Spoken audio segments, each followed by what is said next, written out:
to remove a background in Procreate. For the purposes of this tutorial, the image I am using I created in CreativeFabrica's Spark Art.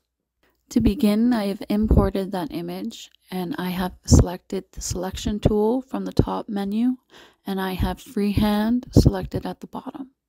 This enables me to draw an outline around the bunny. Outlined, I hit copy and paste, which copy and pastes the bunny onto a new layer in our layers panel.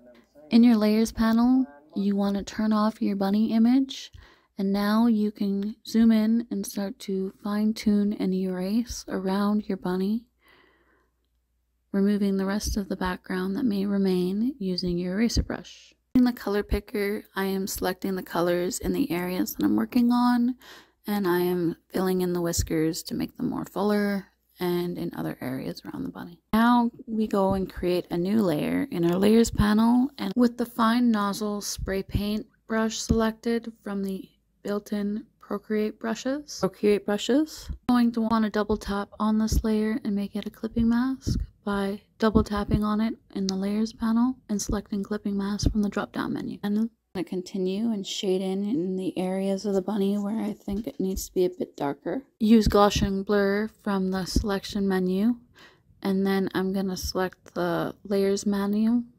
I'm going to check the layer transparency just to see if there isn't a better setting that I like. Add some fur texture with one of the fur brushes in my brush pack.